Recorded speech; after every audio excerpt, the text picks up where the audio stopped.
নমস্কার, কৃষ্ণা টক্স বাংলা চ্যানেলে আপনাদের স্বাগতম। শ্রীমদ্ ভগবত গীতা পঞ্চদশ অধ্যায় পুরুষোত্তম যোগ। গত পর্বে আমরা চতুর্দশ অধ্যায় গুণত্রয় বিভাগ যোগ নিয়ে আলোচনা করেছিলাম। সেখানে আমরা জেনেছি কিভাবে সত্য, রজ এবং তম এই তিন গুণ আমাদের এই জড় জগতে আষ্টেপৃষ্ঠে বেঁধে রাখে। কিন্তু এই গুণগুলোর ঊর্ধ্বে ওঠার উপায় কি? এই মায়ার সংসার আসলে কি? সেই রহস্য উদ্ঘাটন করতেই ভগবান শ্রীকৃষ্ণ আজ আমাদের পঞ্চদশ অধ্যায় বা পুরুষোত্তম যোগ এর শিক্ষা দিবে। এই অধ্যায়ের ভাবার্থকে যদি আমরা এক বাক্যে বলতে চাই, তাহলে বলতে হবে একমাত্র পুরুষ ভগবান শ্রীকৃষ্ণ, বাকি সবাই নারী। তাই আজকের ভাবনা একমাত্র পুরুষ শ্রীকৃষ্ণ, সৃষ্টি চরাচর তার নারী। এই বাক্যটি শোনার পর আপনাদের অনেকের মনে বিস্ময় বা কৌতূহল জাগতে পারে।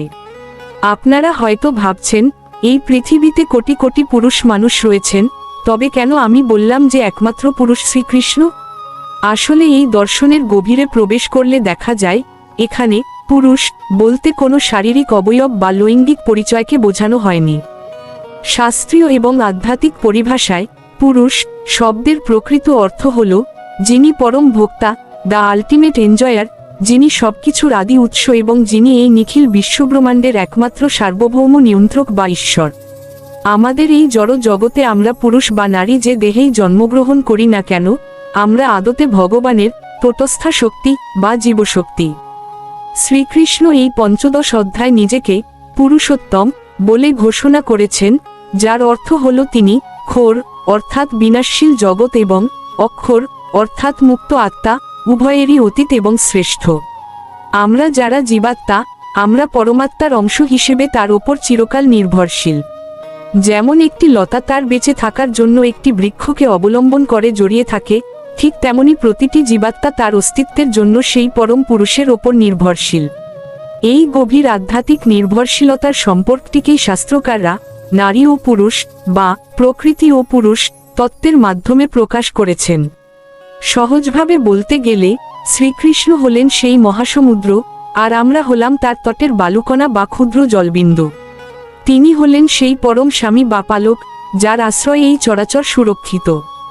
যতক্ষণ পর্যন্ত আমরা নিজেদের কর্তা বা পুরুষ নিয়ন্ত্রক বলে মনে করি, ততক্ষণ আমরা এই মায়ার সংসার বৃক্ষে আবদ্ধ থাকি। কিন্তু যখনই আমরা বিনীতভাবে স্বীকার করি যে, হে প্রভু, আমি আপনার অংশ, আমি আপনারই প্রকৃতি, তখনই আমাদের হৃদয় প্রকৃত ভক্তির উদয় হয় এবং মোক্ষ লাভের পথ প্রশস্ত হয়। মীরাবাই থেকে শুরু করে বৃন্দাবনের গোস্বামীগণ এই সত্যকেই তাদের জীবনে ধারণ করেছিলেন। আজ আমরা এই পুরুষোত্তম যোগের মাধ্যমে জানব কিভাবে আমাদের ভেতরের এই মিথ্যা অহংকারকে বিসর্জন দিয়ে সেই পরম পুরুষের চরণে পূর্ণ সমর্পণ করা যায়। এই আলোচনাটি কেবল তত্ত্বকথা নয়, এটি আপনার জীবন দেখার দৃষ্টিভঙ্গি বদলে দেবে। তাই ভিডিওটি একদম শেষ পর্যন্ত মনোযোগ দিয়ে শুনুন। চলুন এবার আমরা প্রবেশ করি এই অধ্যায়ের সেই মূল শ্লোকগুলোর গভীর ব্যাখ্যায়। সংসার বৃক্ষ ছেদন করার পর আমাদের সেই পরম পদের সন্ধান করতে হবে, যা লাভ করলে আর এই দুঃখময় জগতে ফিরতে হয় না। কৃষ্ণ আমাদের সেই আদি পুরুষের শরণাগত হতে বলছেন, যার থেকে সৃষ্টির এই প্রবাহ শুরু হয়েছে। শরণাগতিই হল মুক্তির চাবিকাঠি। যখন একজন ভক্তপূর্ণ বিশ্বাসে ভগবানের চরণে নিজেকে সঁপে দেয়, তখন ভগবান স্বয়ং তার মায়ার বাঁধন কেটে দেন। মুক্তির উপযুক্ততা ও যোগ্যতা কারা এই পরম পদ লাভ করতে পারেন? ভগবান শর্ত দিয়েছেন, যাদের মান অপমানের ভয় নেই, যারা মোহমুক্ত, যারা সঙ্গদোষ জয় করেছেন এবং যাদের সমস্ত আসক্তি দূর হয়েছে। সুখ এবং দুঃখের দ্বন্দ্ব থেকে যারা অবিচলিত থাকেন, তারাই প্রকৃত জ্ঞানী। এমন নির্মল চিত্তের অধিকারীরাই কেবল সেই অব্যয় ধামে প্রবেশ করার অধিকার লাভ করেন। আধ্যাত্মিক উন্নতির জন্য মনের এই পবিত্রতা অপরিহার্য। পরম ধামের দিব্য জ্যোতি, ভগবান তার পরম ধামের বর্ণনা দিয়েছেন, যা বর্ণনাতীত। সেই স্থানকে আলোকিত করার জন্য সূর্য, চন্দ্র বা অগ্নির প্রয়োজন হয় না। সেটি স্বয়ং প্রকাশ এবং চিন্ম জ্যোতিতে উদ্ভাসিত। মায়ার জগতের সূর্য যেমন উদয় আর অস্ত যায়, সেখানে তেমন কোনো পরিবর্তন নেই। একবার সেখানে পৌঁছালে জীব পূর্ণ আনন্দ এবং শাশ্বত শান্তি লাভ করে। সেটিই আমাদের আসল ঘর, যেখান থেকে আমরা এই জড় জগতে বিচ্যুত হয়েছি। জীবের স্বরূপ, ভগবানের অংশ। কৃষ্ণ বলছেন, মমৈবাংশ জীবলোকে জীবভূত সনাতন, অর্থাৎ এই জগতের প্রতিটি জীব আমারই নিত্য অংশ। যেমন সমুদ্রের এক ফোঁটা জলেও নুন থাকে, তেমনি আমাদের মধ্যেও ভগবানের দিব্য গুণ রয়েছে। কিন্তু মন এবং 5টি ইন্দ্রিয়ের আকর্ষণে আবদ্ধ হয়ে আমরা নিজেদের স্বরূপ ভুলে গিয়ে এই প্রকৃতিতে কঠিন সংগ্রাম করছি। এই সংগ্রামই আমাদের দুঃখের মূল কারণ। দেহান্তরের নিগূঢ় রহস্য, মৃত্যুর সময় আত্মা যখন দেহ ত্যাগ করে, তখন সে মন ও ইন্দ্রিয়গুলোকে সঙ্গে নিয়ে যায়। কৃষ্ণ সুন্দর উপমা দিয়ে বুঝিয়েছেন, যেমন বাতাস ফুল থেকে সুগন্ধ নিয়ে অন্য জায়গায় যায়, আত্মা তেমনি তার সংস্কার নিয়ে নতুন দেহ ধারণ করে। মৃত্যু বিনাশ নয়, বরং এক যাত্রা। আমরা গত জন্মে যা সঞ্চয় করেছি, সেই মানসিকতা নিয়েই পরের জন্মে যাত্রা শুরু করি। এই সত্য জানলে মানুষের মৃত্যুভয় দূর হয়। ইন্দ্রিয়ের মাধ্যমে মায়ার আস্বাদন, জীবাত্মা যখন নতুন দেহ পায়, তখন সে কান, চোখ, ত্বক, জিভ এবং নাসিকা, এই 5টি ইন্দ্রিয় ও মনের মাধ্যমে বিষয়ের রস আস্বাদন করে। আমরা মনে করি আমরাই কর্তা এবং ভোগী, কিন্তু আসলে মায়ার বশবর্তী হয়ে আমরা ইন্দ্রিয়ের সেবায় লিপ্ত থাকি। যতক্ষণ এই ভুল ধারণা থাকে, ততক্ষণ জীব জন্ম মৃত্যুর আবর্তে ঘুরতে থাকে। ইন্দ্রিয়ের ওপরে পরমাত্মার উপস্থিতি উপলব্ধি করাই হল প্রকৃত জ্ঞান। জ্ঞানচক্ষু বনাম মূঢ়তা। অজ্ঞানী ব্যক্তিরা দেখতে পায় না কিভাবে আত্মা দেহের ভেতর কাজ করছে বা কিভাবে দেহ ত্যাগ করছে। তারা কেবল বাইরের স্থূল শরীরটাই দেখে। কিন্তু যারা শাস্ত্রীয় জ্ঞান লাভ করেছে এবং যাদের জ্ঞানচক্ষু বিকশিত হয়েছে, তারা শরীরের ভেতর আত্মার এই রহস্যময় ক্রিয়া বুঝতে পারে। ভক্তি ও সাধনা ছাড়া এই সূক্ষ্ম দৃষ্টি লাভ করা সম্ভব নয়। আধ্যাত্মিক জ্ঞানী হল সেই আলো যা অন্ধকারের পর্দা সরিয়ে দেয়।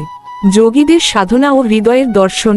যারা যত্নশীল যোগী, তারা ধ্যানের মাধ্যমে নিজ হৃদয়েই পরমাত্মার দর্শন পান। কিন্তু যারা অসংযত, অকৃতাত্মা বা সাধনাবিহীন, তারা শাস্ত্র পড়েও সত্যের নাগাল পান না। শুধু পুঁথিগত বিদ্যায় কাজ হয় না, তার জন্য প্রয়োজন শুদ্ধ জীবনযাপন এবং একাগ্রতা। যখন মন শান্ত হয়, তখনই ঈশ্বরের উপস্থিতি অনুভব করা সম্ভব। আধ্যাত্মিক জগৎ বা চিৎ জগৎ হল বাস্তব, আর এই জড় জগৎ হল তার ছায়া।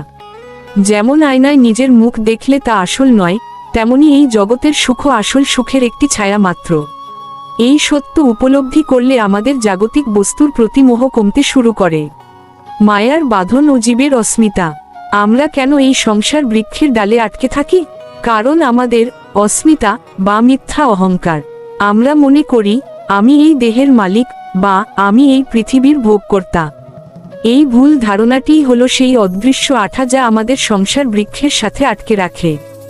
এই অহংকার ত্যাগ করে যখন আমরা নিজেদের ভগবানের দাস হিসেবে ভাবি, তখনই মুক্তির পথ প্রশস্ত হয়।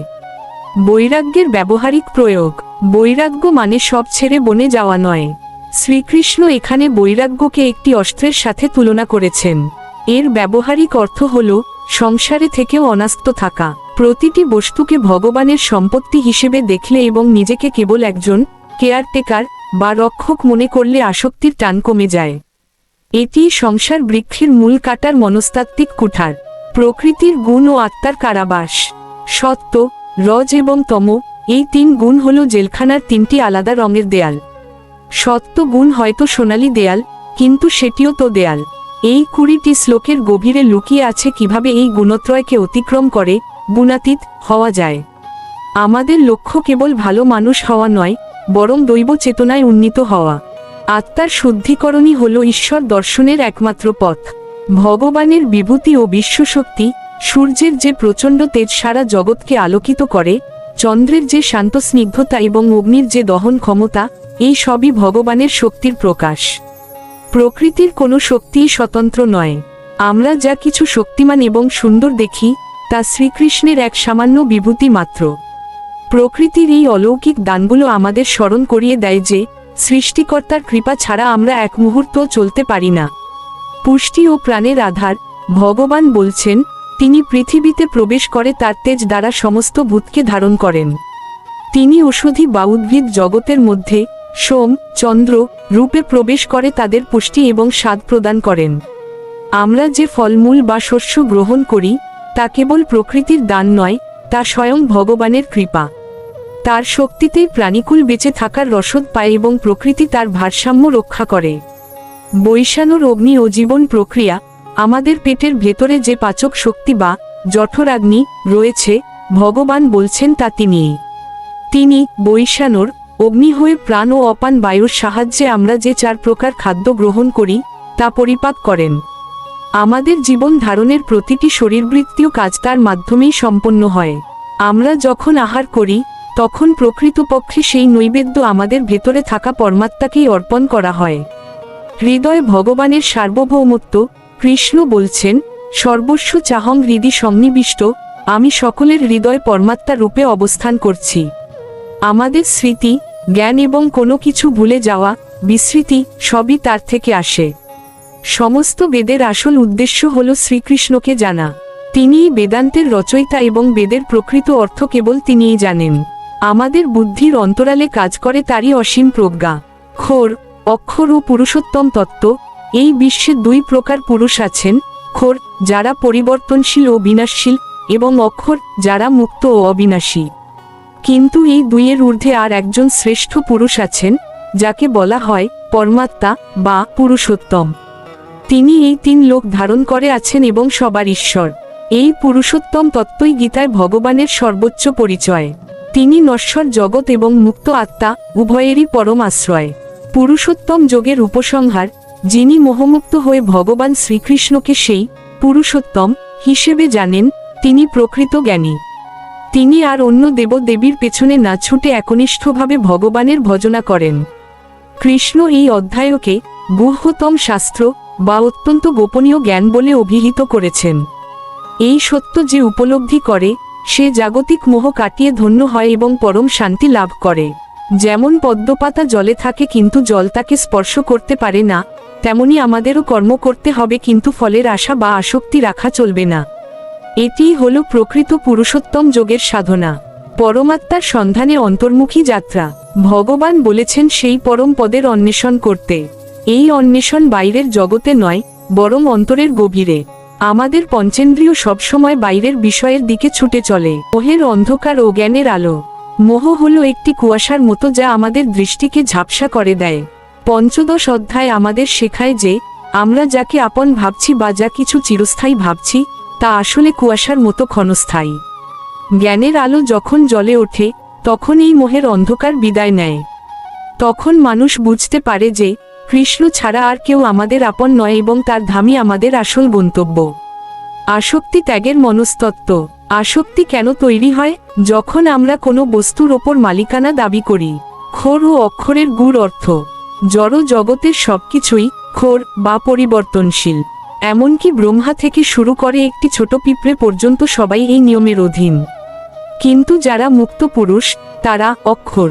এই 2 স্তরের পার্থক্য এবং কিভাবে একজন ক্ষোর থেকে অক্ষরে উন্নীত হতে পারে সেই গভীর দর্শন এখানে বর্ণিত হয়েছে। আমরা যখন পুরুষোত্তম শব্দটি উচ্চারণ করি তখন এটি কেবল একটি নাম থাকে না, এটি হয়ে ওঠে এক অসীম শক্তির আধার। শাস্ত্রে বলা হয়েছে পুর মানে শরীর বা এই ব্রহ্মাণ্ডের কাঠামো, আর শয় মানে যিনি তাতে বাস করেন। শ্রীকৃষ্ণ কেন সাধারণ পুরুষ নন? কারণ আমরা যারা জীব, আমরা আমাদের শরীরের অধীন। ক্ষুধা, তৃষ্ণা বা বার্ধক্য আমাদের নিয়ন্ত্রণ করে। কিন্তু শ্রীকৃষ্ণ হলেন সেই পরম পুরুষ যিনি এই বিশাল ব্রহ্মাণ্ডরূপ শরীরে বাস করেও এর দ্বারা বিন্দুমাত্র প্রভাবিত হন না। তিনি যেমন এই জগতের সৃষ্টিকর্তা, তেমনি তিনি এর পরম ভোক্তা। এই অধ্যায় ভগবান নিজেকে পুরুষোত্তম বলে চিহ্নিত করে আমাদের মনে করিয়ে দিচ্ছেন যে আমরা সবাই তার আশ্রিত শক্তি। যখন আমরা নিজেদের স্বতন্ত্র মনে করি তখনই আমরা বিভ্রান্ত হই। প্রকৃত জ্ঞান হলো এটা বোঝা যে পরম পুরুষ একজনই, আর আমরা সবাই তার সেবায় নিযুক্ত শক্তিরূপী প্রকৃতি। ভগবান এখানে ক্ষোর পুরুষের যে বর্ণনা দিয়েছেন তা মানুষের চোখ খুলে দেওয়ার মতো। ক্ষোর মানে যা চ্যুত হয় বা যা সময়ের সাথে সাথে বিলীন হয়ে যায়। আমরা যখন নিজেদের অনেক বড় পণ্ডিত বা শক্তিশালী পুরুষ মনে করি তখন আমরা ভুলে যাই যে কাল বা সময় আমাদের শাসন করছে। আমাদের বুদ্ধি, আমাদের সৌন্দর্য এবং আমাদের দাপট সবই ক্ষণস্থায়ী। শ্রীকৃষ্ণ এই নশ্বর জগতের ঊর্ধ্বে। তিনি যখন কুরুক্ষেত্রের ময়দানে গীতা বলছেন তখন তিনি অর্জুনকে বুঝিয়ে দিচ্ছেন যে এই মায়ার জগতে যা কিছু আমরা চোখে দেখছি সবই একদিন পরিবর্তিত হবে। কিন্তু তিনি কালহীন, আদিহীন এবং অন্তহীন। এই পরিবর্তনশীল জগৎকে পরিচালনা করার যে অসীম ক্ষমতা কেবল কৃষ্ণেরই আছে, তা তাকে সমস্ত জীবের ঊর্ধ্বে এক অনন্য স্থানে বসিয়ে দেয়। মুক্ত আত্মারা বা অক্ষর পুরুষরা জন্ম মৃত্যুর যন্ত্রণা থেকে মুক্তি পেয়েছেন ঠিকই, কিন্তু তারাও শ্রীকৃষ্ণের চিন্ম শরীরের জ্যোতির ওপর নির্ভরশীল। সূর্যরশ্মি যেমন উজ্জ্বল কিন্তু তা সূর্যের উৎস ছাড়া অস্তিত্বহীন, ঠিক তেমনি মুক্ত আত্মারাও ভগবানের অপ্রাকৃত শক্তির ওপর নির্ভর করে আনন্দ উপভোগ করেন। শ্রীকৃষ্ণ এখানে স্পষ্ট করেছেন যে তিনি কেবল এই জড় জগতের নিয়ন্ত্রক নন, তিনি আধ্যাত্মিক জগতেরও পরম অধীশ্বর। মুক্ত আত্মারা যখন ভগবানের ধামে পৌঁছান, তারা কৃষ্ণের সান্নিধ্যে পরম শান্তি পান ঠিকই, কিন্তু পরম পুরুষের মতো সৃষ্টি, স্থিতি বা প্রলয় করার ক্ষমতা তাদের থাকে না। এই পরম স্বতন্ত্রতাই প্রমাণ করে যে মুক্তির ঊর্ধ্বে যে সত্যটি বিরাজমান, সেটিই হল পুরুষোত্তম শ্রীকৃষ্ণ। শ্রীকৃষ্ণ কেন পরম পুরুষোত্তম? কারণ তিনি কেবল আকাশের ওপারে কোনো সিংহাসনে বসে নেই, তিনি আমাদের প্রতিটি নিঃশ্বাসের সাক্ষী হয়ে হৃদয়ের মণিকোঠায় বসে আছেন। তিনি বলছেন, মত্ত স্মৃতির্জ্ঞানমোপহং চ, অর্থাৎ স্মৃতি এবং বিস্মৃতি সবই তার করুণা। ভাবুন তো, আমরা যদি গত জন্মে কি পাপ বা দুঃখ পেয়েছি তা মনে রাখতাম, তবে কি এই জীবনে এক মুহূর্ত শান্তিতে থাকতে পারতাম? ভগবান আমাদের সেই স্মৃতি ভুলিয়ে দিয়ে নতুনভাবে বাঁচার সুযোগ করে দেন, আবার বিপদের সময় সঠিক বুদ্ধির উদয় করিয়ে আমাদের রক্ষা করেন। এই যে প্রতিটি জীবের অন্তরের পরিচালক বা অন্তর্যামী হওয়ার ক্ষমতা, এটি একমাত্র পুরুষোত্তমের পক্ষেই সম্ভব। তিনি আমাদের হৃদয়ের গোপনতম ইচ্ছাও জানেন, যা আমরা পৃথিবীর কাউকে বলি না।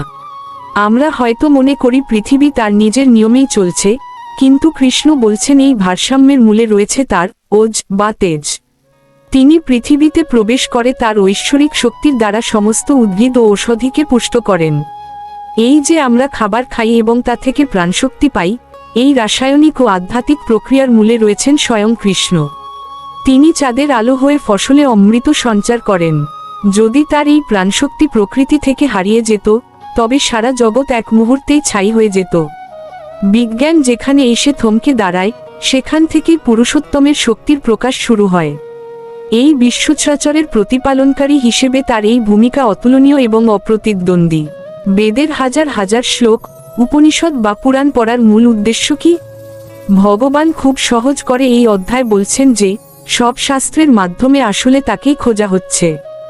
যেমন ম্যাপ দেখে আমরা কোনো গন্তব্যে পৌঁছাতে চাই, তেমনি শাস্ত্র হলো সেই ম্যাপ বা মানচিত্র যার গন্তব্য হলো শ্রীকৃষ্ণ। অনেকে শাস্ত্র নিয়ে অনেক তর্ক বিতর্ক করেন, কিন্তু তারা যদি কৃষ্ণের প্রতি ভক্তি লাভ না করেন, তবে সেই পড়া বৃথা। ভগবান বলছেন তিনি স্বয়ং বেদের সংকলক এবং বেদের প্রকৃত অর্থ কেবল তিনিই জানেন। তাই যখন একজন ভক্ত কৃষ্ণের চরণে নিজেকে সঁপে দেয়, সে অজ্ঞাতসারেই সমস্ত বেদের সারতত্ত্ব লাভ করে। এই জ্ঞানের পূর্ণতাই হল পুরুষোত্তম যোগের শিক্ষা। আজকের এই আলোচনার গভীরে গিয়ে আমরা কি একটিবারও ভেবে দেখেছি, আমরা যাকে নিজের জীবন বলছি, তার কতটুকুই বা আমাদের নিয়ন্ত্রণে? যে পরম পুরুষ আমাদের প্রতিটি নিঃশ্বাস আর হৃদস্পন্দন পরিচালনা করছেন, সেই পুরুষোত্তমকে ভুলে আমরা এই নশ্বর জগতের পেছনে কিসের মরীচিকায় ছুটছি? মনে রাখবেন, এই জগৎ একটি ক্ষণস্থায়ী সরাইখানা মাত্র। এখানে আমরা সবাই যাত্রী, আর আমাদের গন্তব্য হলো সেই পরম পুরুষের প্রেমময় কোল। যেদিন আমরা আমাদের এই ক্ষুদ্র অহংকার বিসর্জন দিয়ে বলতে পারব, হে গোবিন্দ, আমি আপনার অংশ, আপনারই সেবক বা সেবিকা মাত্র, সেদিনই আমাদের এই মানব জন্ম সার্থক হবে। পুরুষোত্তম যোগ কেবল পাঠ করার বিষয় নয়, এটি প্রতিটি কাজে অনুভব করার বিষয়। আসুন, আমরা আমাদের জীবনের প্রতিটি মুহূর্ত সেই পরম সত্যের চরণে অর্পণ করি। পুরুষোত্তম যোগ আমাদের শেখায় আসক্তি ছেড়ে পরম পুরুষ শ্রীকৃষ্ণের চরণে সমর্পিত হতে। এই জ্ঞান লাভ করার পর আমাদের আর কোনো সংশয় থাকে না। আমরা বুঝতে পারি যে এই জগৎ আমাদের জন্য কেবল একটি পাঠশালা, আর আমাদের আসল গন্তব্য হল কৃষ্ণের সেই প্রেমময় বৃন্দাবন। শ্রীমদ্ভগবদ্গীতার এই গভীর তত্ত্ব আমাদের জীবনকে সুন্দর এবং অর্থবহ করে তোলে। আশা করি পঞ্চদশ অধ্যায়ের বিস্তারিত আলোচনা আপনাদের আত্মিক উন্নতির পথে সহায়ক হবে। আলোচনাটি ভালো লাগলে লাইক করুন, মন্তব্য করে আপনাদের অনুভূতি জানান এবং অন্যদের সাথে শেয়ার করুন। আমাদের চ্যানেলের নতুন নতুন ভিডিওর আপডেট পেতে সাবস্ক্রাইব করে রাখুন। দেখা হবে পরবর্তী আলোচনায়, প্রতিদিন রাত ৮টায়। সে পর্যন্ত সকলেই ভালো থাকুন, কৃষ্ণ ভাবনায় মগ্ন থাকুন। আলোচনাটির তত্ত্বাবধানে ছিলেন শ্রী মিলন দেবনাথ। হরে কৃষ্ণ।